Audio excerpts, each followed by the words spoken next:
के शुरुआत से बताऊंगा कि जून 1 को ये प्रोडक्शन करीब 998 थी, 998.95, तो आप कह सकते हैं 999। जून 2 को 1002 MGD प्रोडक्शन पानी की, जून 3 को 1002 MGD, जून 4 को 1004 MGD, जून 5 को 1003 MGD। और जैसे ही लोकसभा के चुनाव के रिजल्ट्स आ गए, आप देख सकते हैं कि जून 7, जून 6, 7, 8, 9, 10, 11, 12 से लेकर 21 जून तक का डेटा हम आपको दिखाएंगे। लगातार प्रोडक्शन 1003, 1004 MGD से घट के 993 MGD हुई, फिर 990 MGD हुई, 978 MGD हुई, और गिरते गिरते गिरते गिरते आज ये प्रोडक्शन 21 तारीख का डेटा मेरे पास है। 21 तारीख को ये प्रोडक्शन 896 MGD तक गिर गई। तो ये डेटा में साफ है, इसके अंदर मुझे नहीं लगता कि इसके ऊपर कोई बहस हो सकती है, क्योंकि दिल्ली के अंदर जब पानी आता है तो हमारे पास फ्लोमीटर्स हैं। हम फ्लोमीटर से नापते हैं, स्टैंडर्ड तरीका है कि कितना पानी दिल्ली के अंदर आ रहा है। और हरियाणा जब दिल्ली के अंदर पानी छोड़ता है, मुनक नहर से जो पानी हमारे CLC और DSB के अंदर आता है, 2 कैनाल हैं दिल्ली की जो पैरेलली रन कर रही हैं, उन दोनों कैनाल्स में जब वो पानी एंटर करता है या हरियाणा से इन कैनाल्स में दिल्ली की तरफ छोड़ा जाता है, तो हरियाणा कोई फ्लोमीटर दिखाए हमें, कोई बताए कि हरियाणा का फ्लोमीटर ये कहता है कि इतना पानी दे रहे हैं। हमारा ये कहना है कि हरियाणा की भाजपा सरकार लगातार झूठ बोल रही है। हरियाणा लगातार पानी कम कर रहा है। इससे भी ज्यादा चिंता की बात यह है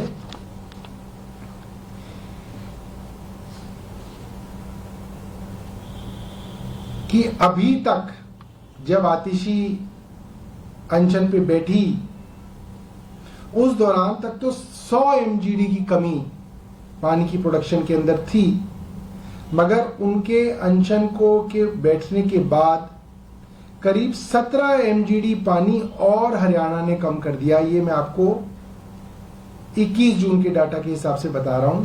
आप ये कह सकते हैं कि पहले 100 MGD कम पानी हरियाणा दे रहा था, तो 21 तारीख को जो डेटा हमारे पास आया 117 MGD पानी हरियाणा कम दे रहा, यानी कि 17 MGD और पानी की कमी हरियाणा की तरफ से की गई है। 1 MGD का मतलब है कि करीब करीब 28,500 लोगों की पानी की जरूरत को 1 MGD पानी जो है वो पूरा करता है। तो आप ये मान सकते हैं कि 17 MGD और बढ़ना का मतलब ये है करीब 4,85,000 लोगों के हिस्से का और पानी हरियाणा ने पिछले इन 3 दिनों में जब सैंक्शन चल रहा है उसको रोका है। मुझे लगता है ये बहुत दुर्भाग्यपूर्ण है। एक देश, एक चुनाव की बात करने वाले, वन इंडिया वन टीम की बात करने वाले, टीम इंडिया की बात करने वाले, कोऑपरेटिव फेडरलिज्म की बात करने वाले, आज अपने ही देश की राजधानी के लोगों को प्यासा मार रहे हैं, क्योंकि भारतीय जनता पार्टी की हरियाणा की सरकार जानबूझ के दिल्ली के हिस्से के पानी को रोक रही है।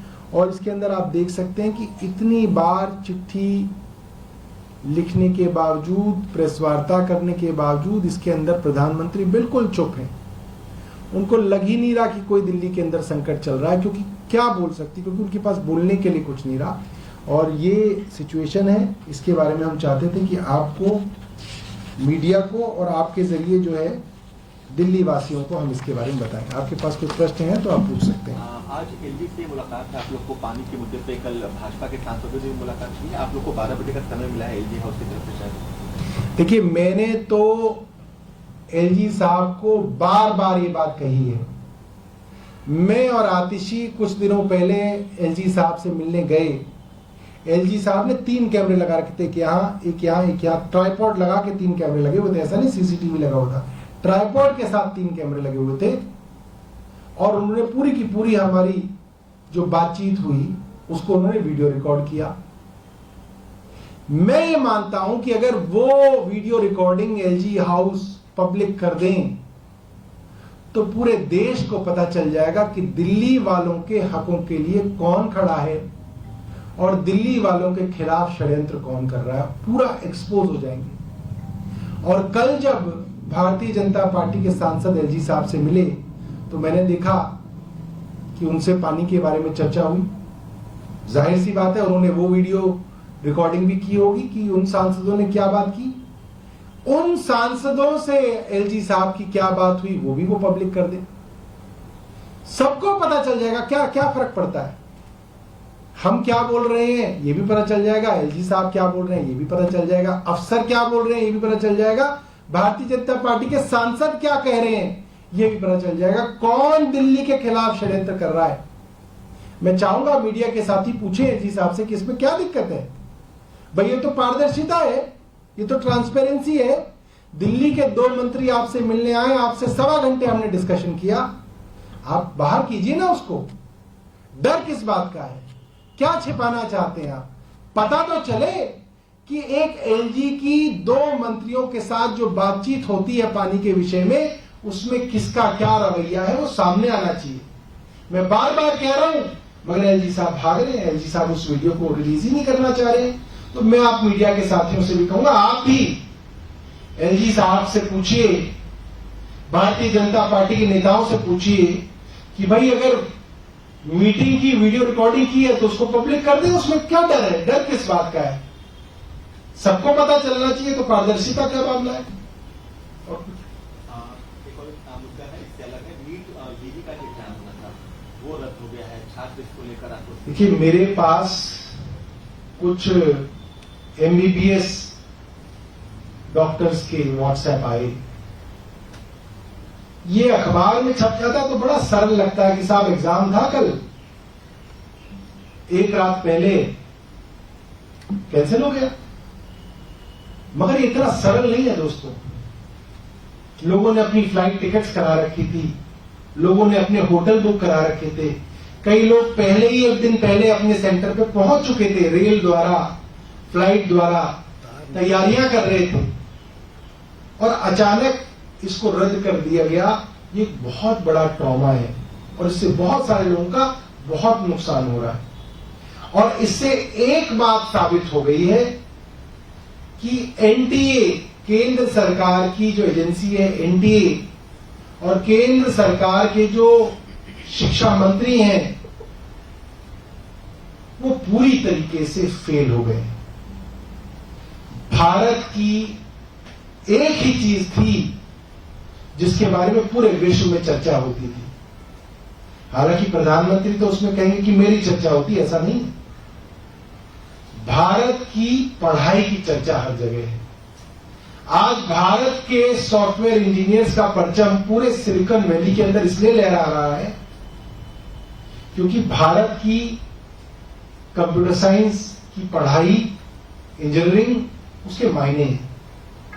आज दुनिया के अंदर बड़ी बड़ी कंपनीज के सीईओज, सीएक्सओज भारतीय हैं क्योंकि भारत की आईआईएम्स और अलग अलग मैनेजमेंट कॉलेज से पढ़े हुए जो युवा हैं उनकी पढ़ाई की मांग है। लोग कहते हैं कि हाँ, इतने टफ कंपटीशन के अंदर अगर भारत के अंदर कोई एमबीए करके निकल रहा है, इन इंस्टीट्यूट से पढ़ के निकल रहा है, तो उसकी बहुत वैल्यू है।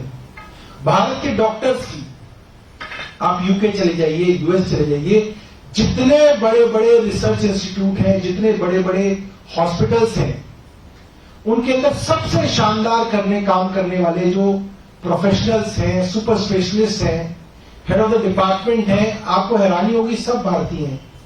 क्योंकि भारत की एमबीबीएस की, पोस्ट ग्रेजुएशन की, सुपर स्पेशलिटी की बहुत मांग होती थी, बहुत वैल्यू होती थी, बड़ी विश्वसनीयता होती थी। आज इस सरकार ने उस सब को ध्वस्त कर दिया। लाखों लोग जिनके बच्चों ने एनटीए दिया, वो तो 24 लाख परिवार तो वो हैं जिनके बच्चों ने इस बार नीट का एग्जाम दिया। वो 24 लाख लोग भी हैं, परिवार भी हैं जिनके बच्चे इस साल देने वाले हैं। वो 24 लाख परिवार भी हैं जिनके बच्चे अगले साल देने वाले हैं। वो सब 3-3, 4-4 साल से, 2-2 साल से तैयारी करते हैं नीट की। आप सोचिए उनका क्या होगा, वो क्या सोच के तैयारी करेंगे, क्या सोच के उनके बच्चे 18-18 घंटे काम पढ़ाई करेंगे, क्या सोच के माँ बाप अपने पेट काट काट के उनकी कोचिंग इंस्टीट्यूट की फीस भरेंगे, उनको दूसरे शहरों में पढ़ने के लिए भेजेंगे, जब उनको ये पता है कि कोई अमीर ज्यादा 50 लाख रुपए देके नीट का क्वेश्चन पेपर खरीद लेगा और टॉप कर जाएगा। आप सोचिए कितना बड़ा आघात देश की पूरी शिक्षा व्यवस्था के ऊपर इस सरकार ने किया है। ये माफ करने योग्य नहीं है। इस मंत्री को तुरंत बर्खास्त किया जाना चाहिए।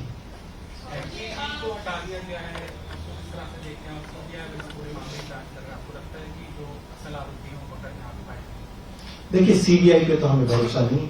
सीबीआई पे तो भारतीय जनता पार्टी को ही भरोसा नहीं था यूपीए की सरकार के दौरान। सीबीआई तो सरकार का तोता है। सीबीआई अगर जांच करे तो सुप्रीम कोर्ट के जज के अधीन सुप्रीम कोर्ट मॉनिटर्ड इन्वेस्टिगेशन हो या पार्लियामेंट की जॉइंट पार्लियामेंट्री कमेटी इसकी जांच करे। वरना एक बात सोचिए कि जिस संस्था ने ये पूरा का पूरा गड़बड़ झाला भ्रष्टाचार किया है वो केंद्र सरकार की संस्था है और सीबीआई भी केंद्र सरकार की संस्था है। उसी सरकार की एक संस्था उसी सरकार की दूसरी संस्था की कैसे जांच कर सकती है?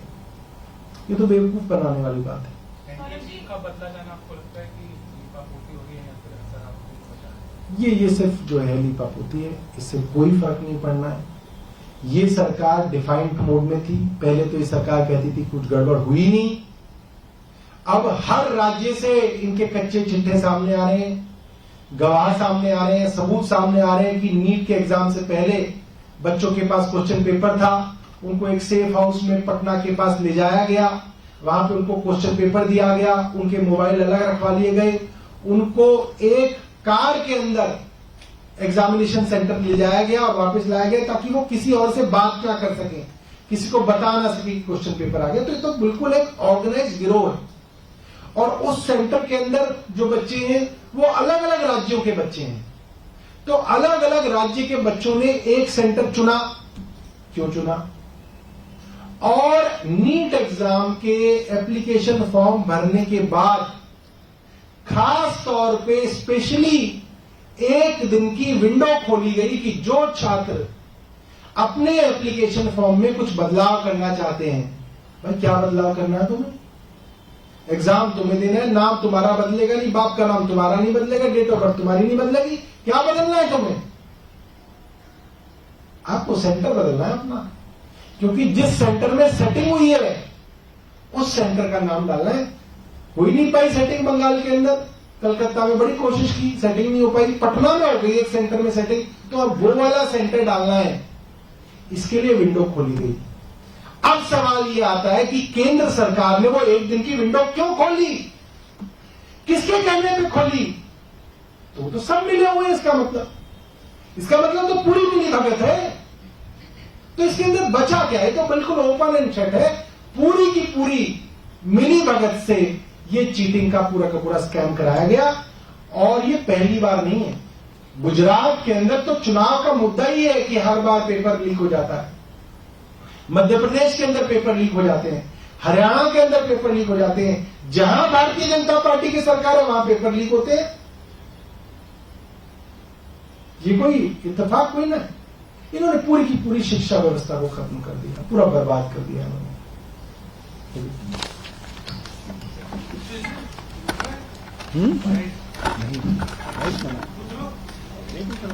52 डिग्री से ऊपर तक टेम्परेचर रिकॉर्ड हुआ। रातों को भी जो पहले थोड़ा मौसम और टेम्परेचर कम होता था वो भी अब कम नहीं हो रहा, वो भी करीब 38 डिग्री तक, मिनिमम टेम्परेचर भी 38 डिग्री तक रह रहा है, जो कि काफी ज्यादा चिंता की बात है। ऐसे में स्वाभाविक है कि लोगों की पानी की डिमांड बढ़ती है, खपत बढ़ती है, पानी की जरूरत बढ़ती है। मगर हम लोगों ने देखा है कि जो ट्रेंड है, दिल्ली के अंदर पानी मूलतः 2 राज्यों से आता है, हरियाणा से और उत्तर प्रदेश से। और बड़ा हिस्सा दिल्ली का हरियाणा से आता है। हरियाणा की यमुना नदी और उसके अंदर जो कैनाल है उनके जरिए ये पानी आता है। 613 MGD 613 million gallons per day के हिसाब से ये पानी हरियाणा से दिल्ली में आता है और इससे दिल्ली के लोगों की पूर्ति होती है। और जो ट्रेंड है, मैं आपके सामने ट्रेंड रखना चाहूँगा, हम आपको व्हाट्सएप पे शेयर भी करेंगे। ये दिखाता है कि जो दिल्ली की टोटल प्रोडक्शन है वो करीब 1005 MGD के आसपास है, जिसमें से 613 MGD के करीब जो है वो हरियाणा से आता है। उस 613 MGD के आने की वजह से दिल्ली की सामान्य प्रोडक्शन आप मान सकते हैं 1000 MGD के आसपास की है। और मैं आपको जून के शुरुआत से बताऊंगा कि जून 1 को ये प्रोडक्शन करीब 998 थी, 998.95, तो आप कह सकते हैं 999। जून 2 को 1002 MGD प्रोडक्शन पानी की, जून 3 को 1002 MGD, जून 4 को 1004 MGD, जून 5 को 1003 MGD। और जैसे ही लोकसभा के चुनाव के रिजल्ट्स आ गए, आप देख सकते हैं कि जून 7, जून 6, 7, 8, 9, 10, 11, 12 से लेकर 21 जून तक का डेटा हम आपको दिखाएंगे। लगातार प्रोडक्शन 1003, 1004 MGD से घट के 993 MGD हुई, 990 MGD हुई, 978 MGD हुई और गिरते गिरते गिरते गिरते आज ये प्रोडक्शन 21 तारीख का डेटा मेरे पास है। 21 तारीख को ये प्रोडक्शन 896 MGD तक गिर गई। तो ये डेटा में साफ है, इसके अंदर मुझे नहीं लगता कि इसके ऊपर कोई बहस हो सकती है, क्योंकि दिल्ली के अंदर जब पानी आता है तो हमारे पास फ्लो मीटर्स हैं। हम फ्लो मीटर से नापते हैं, स्टैंडर्ड तरीका है कि कितना पानी दिल्ली के अंदर आ रहा है। और हरियाणा जब दिल्ली के अंदर पानी छोड़ता है, मुनक नहर से जो पानी हमारे CLC और DSB के अंदर आता है, 2 कैनाल हैं दिल्ली की जो पैरेलली रन कर रही हैं, उन दोनों कैनाल्स में जब वो पानी एंटर करता है या हरियाणा से इन कैनाल्स में दिल्ली की तरफ छोड़ा जाता है, तो हरियाणा कोई फ्लो मीटर दिखाए, हमें कोई बताए कि हरियाणा का फ्लो मीटर ये कहता है कि इतना पानी दे रहे हैं।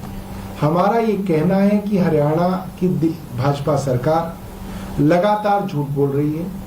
हरियाणा लगातार पानी कम कर रहा है। इससे भी ज्यादा चिंता की बात यह है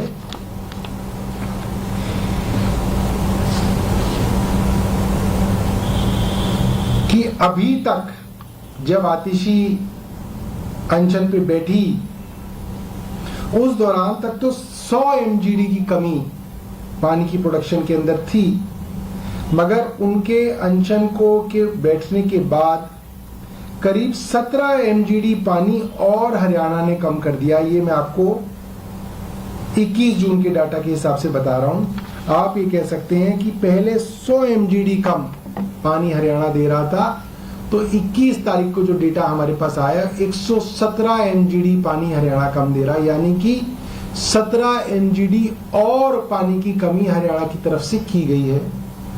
1 MGD का मतलब है कि करीब करीब 28,500 लोगों की पानी की जरूरत को 1 MGD पानी जो है वो पूरा करता है। तो आप ये मान सकते हैं कि 17 MGD और बढ़ना का मतलब ये है करीब 4,85,000 लोगों के हिस्से का और पानी हरियाणा ने पिछले इन 3 दिनों में जब सैंक्शन चल रहा है उसको रोका है। मुझे लगता है ये बहुत दुर्भाग्यपूर्ण है। एक देश,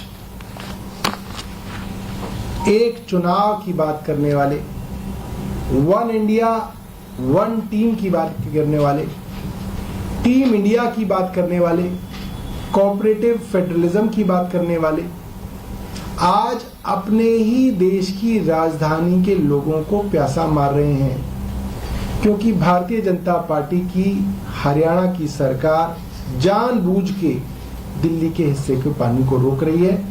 और इसके अंदर आप देख सकते हैं कि इतनी बार चिट्ठी लिखने के बावजूद, प्रेस वार्ता करने के बावजूद इसके अंदर प्रधानमंत्री बिल्कुल चुप हैं। उनको लग ही नहीं रहा कि कोई दिल्ली के अंदर संकट चल रहा है, क्योंकि क्या बोल सकती, क्योंकि उनके पास बोलने के लिए कुछ नहीं रहा। और ये सिचुएशन है, इसके बारे में हम चाहते थे कि आपको, मीडिया को और आपके जरिए जो है दिल्ली वासियों को हम इसके बारे में बताएं। आपके पास कुछ प्रश्न हैं तो आप पूछ सकते हैं। आज एलजी से मुलाकात है आप लोग को पानी के मुद्दे पे, कल भाजपा के सांसदों से मुलाकात की है, आप लोग को 12 बजे का समय मिला है एलजी हाउस की तरफ से शायद। देखिए, मैंने तो एलजी साहब को बार बार ये बात कही है। मैं और आतिशी कुछ दिनों पहले एलजी साहब से मिलने गए। एलजी साहब ने 3 कैमरे लगा रखे थे, एक यहाँ ट्राइपॉड लगा के 3 कैमरे लगे हुए थे, ऐसा नहीं सीसीटीवी लगा हुआ था, ट्राइपॉड के साथ 3 कैमरे लगे हुए थे। और उन्होंने पूरी की पूरी हमारी जो बातचीत हुई उसको उन्होंने वीडियो रिकॉर्ड किया। मैं ये मानता हूं कि अगर वो video recording LG house public कर दें तो पूरे देश को पता चल जाएगा कि दिल्ली वालों के हकों के लिए कौन खड़ा है और दिल्ली वालों के खिलाफ षड्यंत्र कौन कर रहा है, पूरा एक्सपोज हो जाएंगे। और कल जब भारतीय जनता पार्टी के सांसद एलजी साहब से मिले तो मैंने देखा कि उनसे पानी के बारे में चर्चा हुई। जाहिर सी बात है उन्होंने वो वीडियो रिकॉर्डिंग भी की होगी कि उन सांसदों ने क्या बात की, उन सांसदों से एलजी साहब की क्या बात हुई वो भी वो पब्लिक कर दे, सबको पता चल जाएगा। क्या क्या फर्क पड़ता है, हम क्या बोल रहे हैं ये भी पता चल जाएगा, एलजी साहब क्या बोल रहे हैं ये भी पता चल जाएगा, अफसर क्या बोल रहे हैं ये भी पता चल जाएगा, भारतीय जनता पार्टी के सांसद क्या कह रहे हैं ये भी पता चल जाएगा, कौन दिल्ली के खिलाफ षड्यंत्र कर रहा है। मैं चाहूंगा मीडिया के साथी पूछे एलजी साहब से कि इसमें क्या दिक्कत है। भाई ये तो पारदर्शिता है, ये तो ट्रांसपेरेंसी है। दिल्ली के 2 मंत्री आपसे मिलने आए, आपसे 1.25 घंटे हमने डिस्कशन किया, आप बाहर कीजिए ना उसको। डर किस बात का है, क्या छिपाना चाहते हैं आप, पता तो चले कि एक एलजी की 2 मंत्रियों के साथ जो बातचीत होती है पानी के विषय में, उसमें किसका क्या रवैया है वो सामने आना चाहिए। मैं बार बार कह रहा हूं मगर एलजी साहब भाग रहे हैं, एलजी साहब उस वीडियो को रिलीज ही नहीं करना चाह रहे। तो मैं आप मीडिया के साथियों से भी कहूंगा, आप भी एलजी साहब से पूछिए, भारतीय जनता पार्टी के नेताओं से पूछिए कि भाई अगर मीटिंग की वीडियो रिकॉर्डिंग की है तो उसको पब्लिक कर दें, उसमें क्या डर है, डर किस बात का है, सबको पता चलना चाहिए। तो पारदर्शिता का मामला है। और एक और मुद्दा है, इससे अलग है, नीट जीडी का जो एग्जाम हुआ था वो रद्द हो गया है, छात्र इसको लेकर आक्रोश। देखिए, मेरे पास कुछ एमबीबीएस डॉक्टर्स के व्हाट्सएप आए, ये अखबार में छप जाता तो बड़ा सरल लगता है कि साहब एग्जाम था कल, 1 रात पहले कैंसिल हो गया। मगर इतना सरल नहीं है दोस्तों। लोगों ने अपनी फ्लाइट टिकट्स करा रखी थी, लोगों ने अपने होटल बुक करा रखे थे, कई लोग पहले ही 1 दिन पहले अपने सेंटर पे पहुंच चुके थे, रेल द्वारा फ्लाइट द्वारा तैयारियां कर रहे थे, और अचानक इसको रद्द कर दिया गया। ये बहुत बड़ा ट्रॉमा है और इससे बहुत सारे लोगों का बहुत नुकसान हो रहा है। और इससे एक बात साबित हो गई है कि एनटीए, केंद्र सरकार की जो एजेंसी है एनटीए, और केंद्र सरकार के जो शिक्षा मंत्री हैं वो पूरी तरीके से फेल हो गए। भारत की एक ही चीज थी जिसके बारे में पूरे विश्व में चर्चा होती थी। हालांकि प्रधानमंत्री तो उसमें कहेंगे कि मेरी चर्चा होती, ऐसा नहीं। भारत की पढ़ाई की चर्चा हर जगह है। आज भारत के सॉफ्टवेयर इंजीनियर्स का परचम पूरे सिलिकॉन वैली के अंदर इसलिए लहरा रहा है क्योंकि भारत की कंप्यूटर साइंस की पढ़ाई, इंजीनियरिंग, उसके मायने हैं। आज दुनिया के अंदर बड़ी बड़ी कंपनीज के सीईओज, सीएक्सओज भारतीय हैं, क्योंकि भारत की आईआईएम्स और अलग अलग मैनेजमेंट कॉलेज से पढ़े हुए जो युवा हैं उनकी पढ़ाई की मांग है। लोग कहते हैं कि हाँ, इतने टफ कंपटीशन के अंदर अगर भारत के अंदर कोई एमबीए करके निकल रहा है, इन इंस्टीट्यूट से पढ़ के निकल रहा है, तो उसकी बहुत वैल्यू है। भारत के डॉक्टर्स की आप यूके चले जाइए, यूएस चले जाइए, जितने बड़े बड़े रिसर्च इंस्टीट्यूट हैं, जितने बड़े बड़े हॉस्पिटल्स हैं, उनके अंदर सबसे शानदार काम करने वाले जो प्रोफेशनल्स हैं, सुपर स्पेशलिस्ट हैं, हेड ऑफ द डिपार्टमेंट हैं, आपको हैरानी होगी, सब भारतीय हैं। क्योंकि भारत की एमबीबीएस की, पोस्ट ग्रेजुएशन की, सुपर स्पेशलिटी की बहुत मांग होती थी, बहुत वैल्यू होती थी, बड़ी विश्वसनीयता होती थी। आज इस सरकार ने उस सब को ध्वस्त कर दिया। लाखों लोग जिनके बच्चों ने एनटीए दिया, वो तो 24 लाख परिवार तो वो हैं जिनके बच्चों ने इस बार नीट का एग्जाम दिया। वो 24 लाख लोग भी हैं, परिवार भी हैं जिनके बच्चे इस साल देने वाले हैं।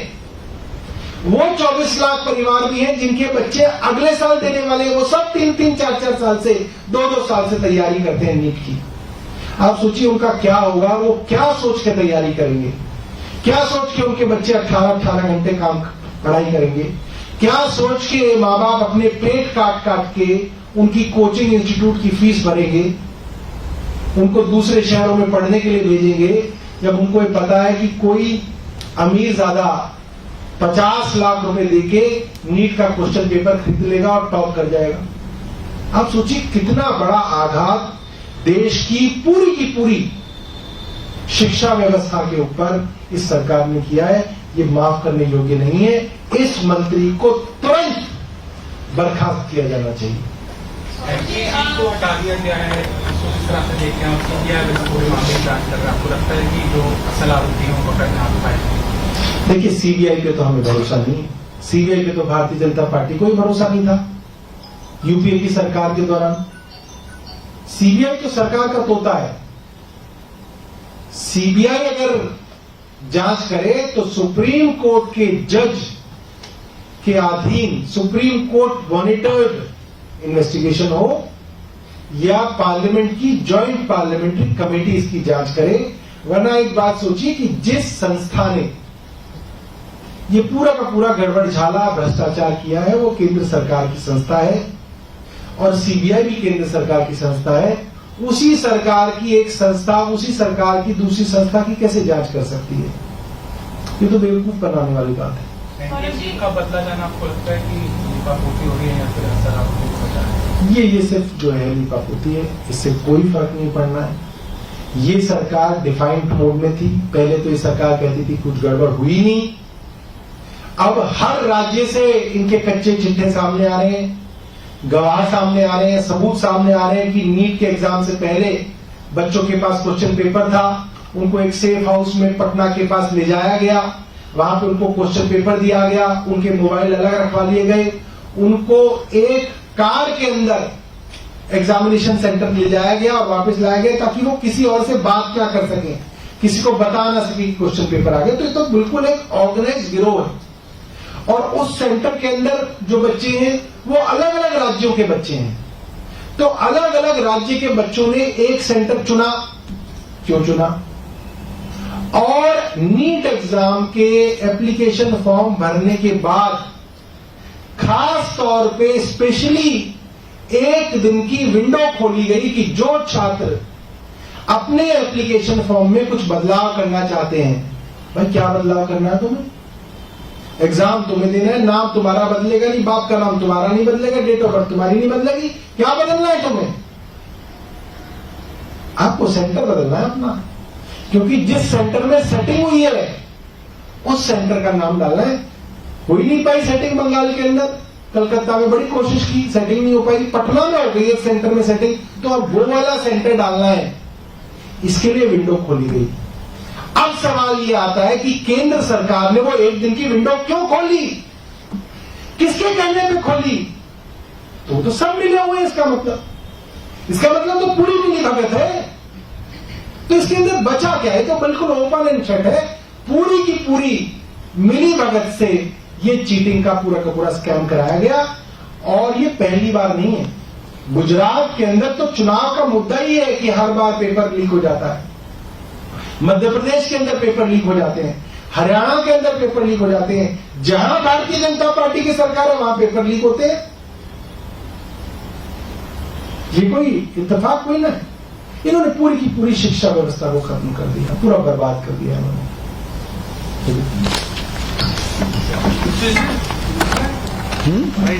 52 डिग्री से ऊपर तक टेम्परेचर रिकॉर्ड हुआ। रातों को भी जो पहले थोड़ा मौसम और टेम्परेचर कम होता था वो भी अब कम नहीं हो रहा, वो भी करीब 38 डिग्री तक, मिनिमम टेम्परेचर भी 38 डिग्री तक रह रहा है, जो कि काफी ज्यादा चिंता की बात है। ऐसे में स्वाभाविक है कि लोगों की पानी की डिमांड बढ़ती है, खपत बढ़ती है, पानी की जरूरत बढ़ती है। मगर हम लोगों ने देखा है कि जो ट्रेंड है, दिल्ली के अंदर पानी मूलतः 2 राज्यों से आता है, हरियाणा से और उत्तर प्रदेश से, और बड़ा हिस्सा दिल्ली का हरियाणा से आता है। हरियाणा की यमुना नदी और उसके अंदर जो कैनाल है उनके जरिए ये पानी आता है। 613 एमजीडी, 613 मिलियन गैलन्स पर डे के हिसाब से ये पानी हरियाणा से दिल्ली में आता है और इससे दिल्ली के लोगों की पूर्ति होती है। और जो ट्रेंड है, मैं आपके सामने ट्रेंड रखना चाहूंगा, हम आपको व्हाट्सएप पे शेयर भी करेंगे। ये दिखाता है कि जो दिल्ली की टोटल प्रोडक्शन है वो करीब 1005 एमजीडी के आसपास है, जिसमें से 613 एमजीडी के करीब जो है वो हरियाणा से आता है। उस 613 एमजीडी के आने की वजह से दिल्ली की सामान्य प्रोडक्शन आप मान सकते हैं 1000 एमजीडी के आसपास की है। और मैं आपको जून के शुरुआत से बताऊंगा कि जून 1 को ये प्रोडक्शन करीब 998 थी, 998.95, तो आप कह सकते हैं 999। जून 2 को 1002 एमजीडी प्रोडक्शन पानी की, जून 3 को 1002 एमजीडी, जून 4 को 1004 एमजीडी, जून 5 को 1003 एमजीडी। और जैसे ही लोकसभा के चुनाव के रिजल्ट्स आ गए, आप देख सकते हैं कि जून 7, जून 6, 7, 8, 9, 10, 11, 12 से लेकर 21 जून तक का डेटा हम आपको दिखाएंगे। लगातार प्रोडक्शन 1003, 1004 एमजीडी से घट के 993 एमजीडी हुई, फिर 990 एमजीडी हुई, 978 एमजीडी हुई, और गिरते गिरते गिरते गिरते आज ये प्रोडक्शन 21 तारीख का डेटा मेरे पास है। 21 तारीख को ये प्रोडक्शन 896 एमजीडी तक गिर गई। तो ये डेटा में साफ है, इसके अंदर मुझे नहीं लगता कि इसके ऊपर कोई बहस हो सकती है, क्योंकि दिल्ली के अंदर जब पानी आता है तो हमारे पास फ्लोमीटर्स हैं। हम फ्लोमीटर से नापते हैं, स्टैंडर्ड तरीका है कि कितना पानी दिल्ली के अंदर आ रहा है। और हरियाणा जब दिल्ली के अंदर पानी छोड़ता है, मुनक नहर से जो पानी हमारे सीएलसी और डीएसबी के अंदर आता है, 2 कैनाल हैं दिल्ली की जो पैरेलली रन कर रही हैं, उन दोनों कैनाल्स में जब वो पानी एंटर करता है या हरियाणा से इन कैनाल्स में दिल्ली की तरफ छोड़ा जाता है, तो हरियाणा कोई फ्लोमीटर दिखाए, हमें कोई बताए कि हरियाणा का फ्लोमीटर ये कहता है कि इतना पानी दे रहे हैं। हमारा ये कहना है कि हरियाणा की भाजपा सरकार लगातार झूठ बोल रही है। हरियाणा लगातार पानी कम कर रहा है। और इससे भी ज्यादा चिंता की बात यह है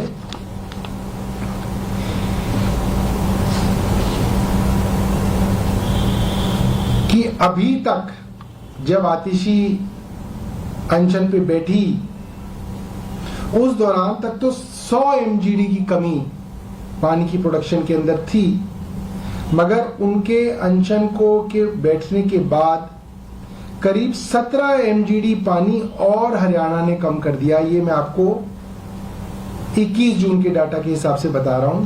आप ये कह सकते हैं कि पहले 100 एमजीडी कम पानी हरियाणा दे रहा था, तो 21 तारीख को जो डेटा हमारे पास आया 117 एमजीडी पानी हरियाणा कम दे रहा, यानी कि 17 एमजीडी और पानी की कमी हरियाणा की तरफ से की गई है। 1 एमजीडी का मतलब है कि करीब करीब 28,500 लोगों की पानी की जरूरत को 1 एमजीडी पानी जो है वो पूरा करता है, तो आप ये मान सकते हैं कि 17 MGD और बढ़ना का मतलब ये है करीब 4,85,000 लोगों के हिस्से का और पानी हरियाणा ने पिछले इन 3 दिनों में जब सैंक्शन चल रहा है उसको रोका है। मुझे लगता है ये बहुत दुर्भाग्यपूर्ण है। एक देश, एक चुनाव की बात करने वाले, वन इंडिया वन टीम की बात करने वाले, टीम इंडिया की बात करने वाले, कोऑपरेटिव फेडरलिज्म की बात करने वाले आज अपने ही देश की राजधानी के लोगों को प्यासा मार रहे हैं, क्योंकि भारतीय जनता पार्टी की हरियाणा की सरकार जानबूझ के दिल्ली के हिस्से के पानी को रोक रही है। और इसके अंदर आप देख सकते हैं कि इतनी बार चिट्ठी लिखने के बावजूद, प्रेस वार्ता करने के बावजूद इसके अंदर प्रधानमंत्री बिल्कुल चुप हैं। उनको लग ही नहीं रहा कि कोई दिल्ली के अंदर संकट चल रहा है, क्योंकि क्या बोल सकती, क्योंकि उनके पास बोलने के लिए कुछ नहीं रहा। और ये सिचुएशन है, इसके बारे में हम चाहते थे कि आपको, मीडिया को और आपके जरिए जो है दिल्ली वासियों को हम इसके बारे में बताएं। आपके पास कोई प्रश्न है तो आप पूछ सकते हैं। आज एलजी से मुलाकात है आप लोग को पानी के मुद्दे पे, कल भाजपा के सांसदों से मुलाकात की है, आप लोग को 12 बजे का समय मिला है एलजी हाउस की तरफ से शायद। देखिए, मैंने तो एलजी साहब को बार बार ये बात कही है। मैं और आतिशी कुछ दिनों पहले एलजी साहब से मिलने गए। एलजी साहब ने 3 कैमरे लगा रखे थे, एक यहाँ ट्राइपॉड लगा के 3 कैमरे लगे हुए थे, ऐसा नहीं सीसीटीवी लगा हुआ था, ट्राइपॉड के साथ 3 कैमरे लगे हुए थे। और उन्होंने पूरी की पूरी हमारी जो बातचीत हुई उसको उन्होंने वीडियो रिकॉर्ड किया। मैं ये मानता हूं कि अगर वो video recording LG house public कर दें तो पूरे देश को पता चल जाएगा कि दिल्ली वालों के हकों के लिए कौन खड़ा है और दिल्ली वालों के खिलाफ षड्यंत्र कौन कर रहा है, पूरा एक्सपोज हो जाएंगे। और कल जब भारतीय जनता पार्टी के सांसद एलजी साहब से मिले तो मैंने देखा कि उनसे पानी के बारे में चर्चा हुई। जाहिर सी बात है उन्होंने वो वीडियो रिकॉर्डिंग भी की होगी कि उन सांसदों ने क्या बात की, उन सांसदों से एलजी साहब की क्या बात हुई वो भी वो पब्लिक कर दे, सबको पता चल जाएगा। क्या क्या फर्क पड़ता है, हम क्या बोल रहे हैं ये भी पता चल जाएगा, एलजी साहब क्या बोल रहे हैं ये भी पता चल जाएगा, अफसर क्या बोल रहे हैं ये भी पता चल जाएगा, भारतीय जनता पार्टी के सांसद क्या कह रहे हैं ये भी पता चल जाएगा, कौन दिल्ली के खिलाफ षड्यंत्र कर रहा है। मैं चाहूंगा मीडिया के साथी पूछे एलजी साहब से कि इसमें क्या दिक्कत है। भाई ये तो पारदर्शिता है, ये तो ट्रांसपेरेंसी है। दिल्ली के 2 मंत्री आपसे मिलने आए, आपसे 1.25 घंटे हमने डिस्कशन किया, आप बाहर कीजिए ना उसको। डर किस बात का है, क्या छिपाना चाहते हैं आप। पता तो चले कि एक एलजी की 2 मंत्रियों के साथ जो बातचीत होती है पानी के विषय में, उसमें किसका क्या रवैया है वो सामने आना चाहिए। मैं बार बार कह रहा हूं मगर एलजी साहब भाग रहे हैं, एलजी साहब उस वीडियो को रिलीज ही नहीं करना चाह रहे। तो मैं आप मीडिया के साथियों से भी कहूंगा, आप भी एलजी साहब से पूछिए, भारतीय जनता पार्टी के नेताओं से पूछिए कि भाई अगर मीटिंग की वीडियो रिकॉर्डिंग की है तो उसको पब्लिक कर दे, उसमें क्या डर है, डर किस बात का है। सबको पता चलना चाहिए, तो पारदर्शिता का मामला है।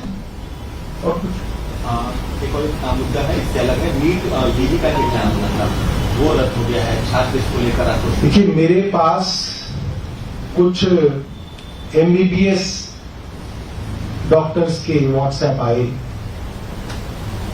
ये अखबार में छप जाता है तो बड़ा सरल लगता है कि साहब एग्जाम था कल, एक रात पहले कैंसिल हो गया।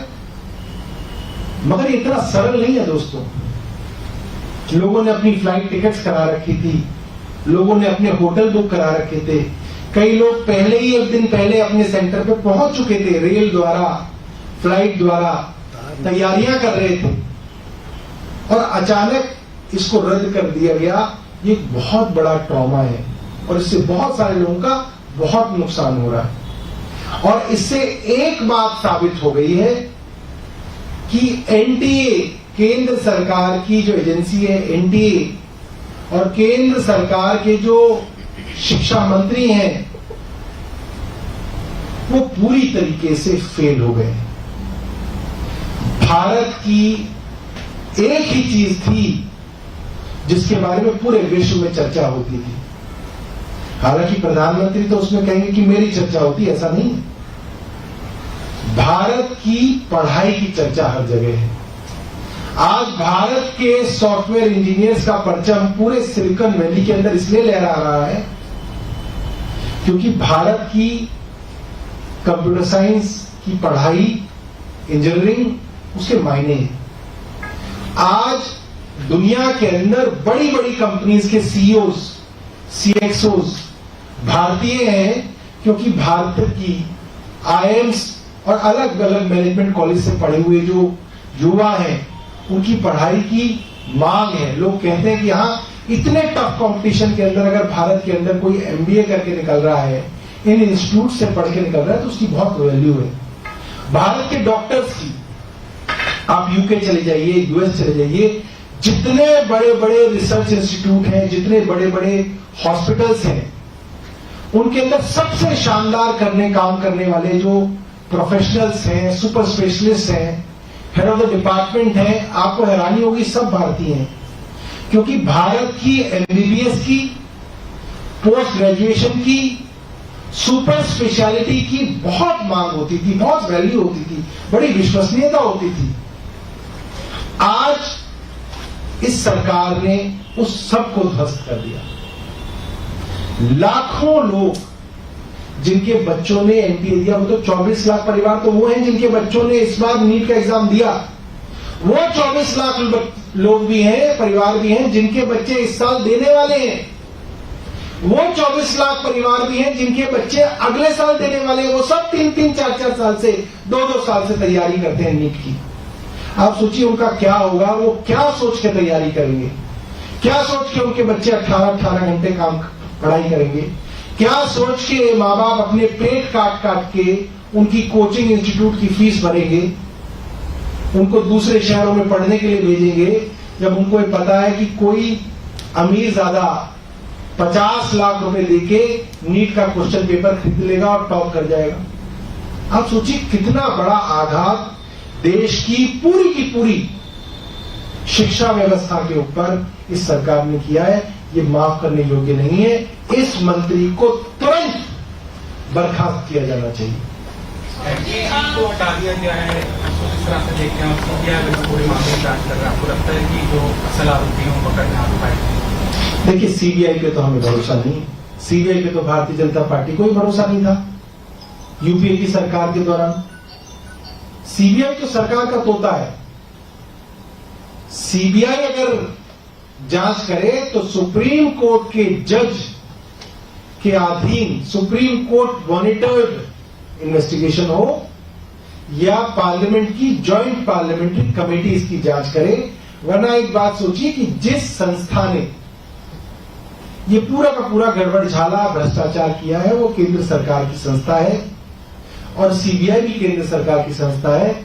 उसी सरकार की एक संस्था उसी सरकार की दूसरी संस्था की कैसे जांच कर सकती है? ये तो बेवकूफ बनाने वाली बात है। का बदला जाना आपको लगता है कि लीपापोती हो रही है या फिर असर आरोपी सजा है? ये सिर्फ जो है लीपापोती है, इससे कोई फर्क नहीं पड़ना है। ये सरकार डिफाइंड मोड में थी। पहले तो ये सरकार कहती थी कुछ गड़बड़ हुई नहीं। अब हर राज्य से इनके कच्चे चिट्ठे सामने आ रहे हैं, गवाह सामने आ रहे हैं, सबूत सामने आ रहे हैं कि नीट के एग्जाम से पहले बच्चों के पास क्वेश्चन पेपर था, उनको एक सेफ हाउस में पटना के पास ले जाया गया, वहां पे उनको क्वेश्चन पेपर दिया गया, उनके मोबाइल अलग रखवा लिए गए, उनको एक कार के अंदर एग्जामिनेशन सेंटर ले जाया गया और वापस लाया गया ताकि वो किसी और से बात ना कर सके, किसी को बता ना सके क्वेश्चन पेपर आ गया। तो ये तो बिल्कुल एक ऑर्गेनाइज गिरोह है। और उस सेंटर के अंदर जो बच्चे हैं वो अलग अलग राज्यों के बच्चे हैं। तो अलग अलग राज्य के बच्चों ने एक सेंटर चुना। क्यों चुना? और नीट एग्जाम के एप्लीकेशन फॉर्म भरने के बाद खास तौर पे स्पेशली एक दिन की विंडो खोली गई कि जो छात्र अपने एप्लीकेशन फॉर्म में कुछ बदलाव करना चाहते हैं, भाई क्या बदलाव करना है तुम्हें? एग्जाम तुम्हें देना है, नाम तुम्हारा बदलेगा नहीं, बाप का नाम तुम्हारा नहीं बदलेगा, डेट ऑफ बर्थ तुम्हारी नहीं बदलेगी, क्या बदलना है तुम्हें? आपको सेंटर बदलना है अपना। क्योंकि जिस सेंटर में सेटिंग हुई है उस सेंटर का नाम डालना है। हो ही नहीं पाई सेटिंग बंगाल के अंदर, कलकत्ता में बड़ी कोशिश की, सेटिंग नहीं हो पाई, पटना में हो गई एक सेंटर में सेटिंग, तो अब वो वाला सेंटर डालना है, इसके लिए विंडो खोली गई। अब सवाल ये आता है कि केंद्र सरकार ने वो एक दिन की विंडो क्यों खोली, किसके कहने पे खोली? तो सब मिले हुए हैं, इसका मतलब तो पूरी मिली भगत है। तो इसके अंदर बचा क्या है? तो बिल्कुल ओपन एंड शट है, पूरी की पूरी मिली भगत से ये चीटिंग का पूरा स्कैम कराया गया। और ये पहली बार नहीं है, गुजरात के अंदर तो चुनाव का मुद्दा ही है कि हर बार पेपर लीक हो जाता है, मध्य प्रदेश के अंदर पेपर लीक हो जाते हैं, हरियाणा के अंदर पेपर लीक हो जाते हैं, जहां भारतीय जनता पार्टी की सरकार है वहां पेपर लीक होते हैं। ये कोई इत्तेफाक कोई ना है। इन्होंने पूरी की पूरी शिक्षा व्यवस्था को खत्म कर दिया, पूरा बर्बाद कर दिया इन्होंने।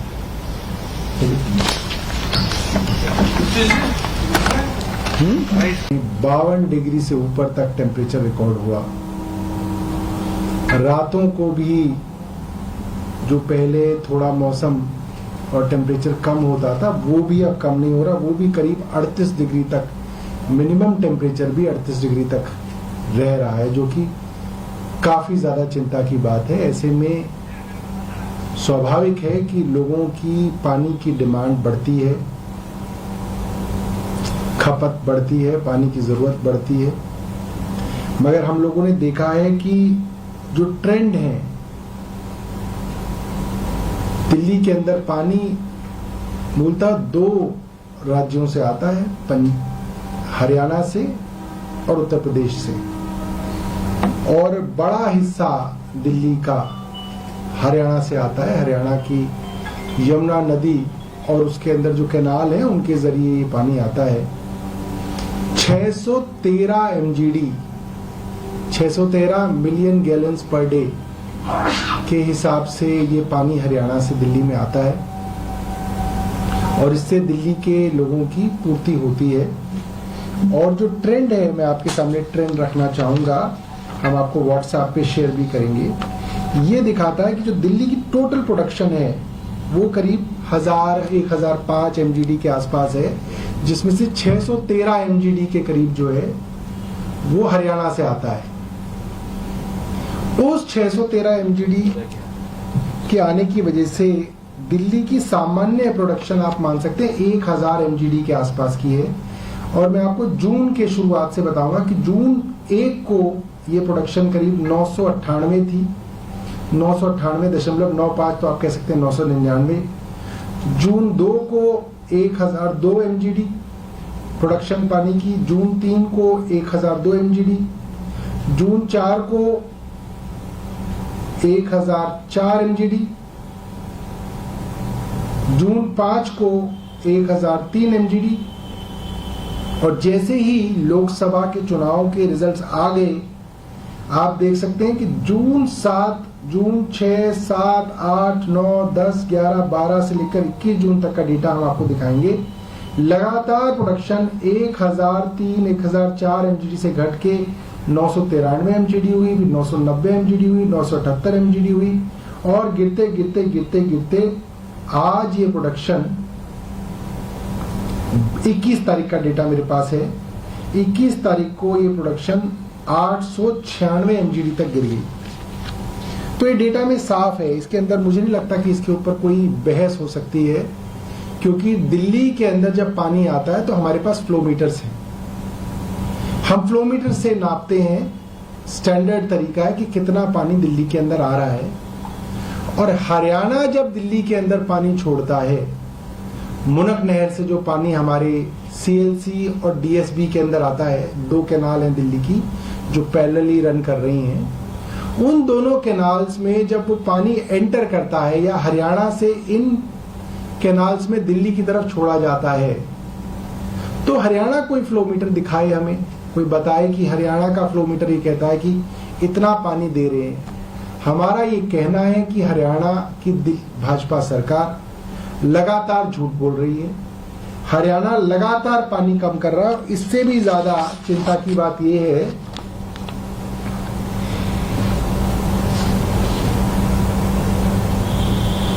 कि अभी तक जब आतिशी अनशन पे बैठी उस दौरान तक तो 100 MGD की कमी पानी की प्रोडक्शन के अंदर थी, मगर उनके अनशन को के बैठने के बाद करीब 17 MGD पानी और हरियाणा ने कम कर दिया। ये मैं आपको 21 जून के डाटा के हिसाब से बता रहा हूं।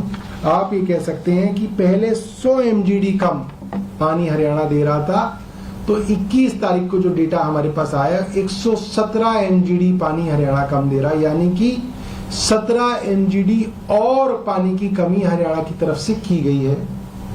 1 MGD का मतलब है कि करीब करीब 28,500 लोगों की पानी की जरूरत को 1 MGD पानी जो है वो पूरा करता है। तो आप ये मान सकते हैं कि 17 MGD और बढ़ना का मतलब ये है करीब 4,85,000 लोगों के हिस्से का और पानी हरियाणा ने पिछले इन 3 दिनों में जब सेंशन चल रहा है उसको रोका है। मुझे लगता है ये बहुत दुर्भाग्यपूर्ण है। एक देश, एक चुनाव की बात करने वाले, वन इंडिया वन टीम की बात करने वाले, टीम इंडिया की बात करने वाले, कोऑपरेटिव फेडरलिज्म की बात करने वाले आज अपने ही देश की राजधानी के लोगों को प्यासा मार रहे हैं, क्योंकि भारतीय जनता पार्टी की हरियाणा की सरकार जानबूझ के दिल्ली के हिस्से के पानी को रोक रही है। और इसके अंदर आप देख सकते हैं कि इतनी बार चिट्ठी लिखने के बावजूद, प्रेस वार्ता करने के बावजूद इसके अंदर प्रधानमंत्री बिल्कुल चुप हैं। उनको लग ही नहीं रहा कि कोई दिल्ली के अंदर संकट चल रहा है, क्योंकि क्या बोल सकती, क्योंकि उनके पास बोलने के लिए कुछ नहीं रहा। और ये सिचुएशन है, इसके बारे में हम चाहते थे कि आपको, मीडिया को और आपके जरिए जो है दिल्ली वासियों को हम इसके बारे में बताएं। आपके पास कोई प्रश्न है तो आप पूछ सकते हैं। आज एलजी से मुलाकात है आप लोग को पानी के मुद्दे पे, कल भाजपा के सांसदों से मुलाकात की है, आप लोग को 12 बजे का समय मिला है एलजी हाउस की तरफ से शायद। देखिए, मैंने तो एलजी साहब को बार बार ये बात कही है। मैं और आतिशी कुछ दिनों पहले एलजी साहब से मिलने गए। एलजी साहब ने 3 कैमरे लगा रखे थे, एक यहाँ ट्राइपॉड लगा के 3 कैमरे लगे हुए थे, ऐसा नहीं सीसीटीवी लगा हुआ था, ट्राइपॉड के साथ 3 कैमरे लगे हुए थे। और उन्होंने पूरी की पूरी हमारी जो बातचीत हुई उसको उन्होंने वीडियो रिकॉर्ड किया।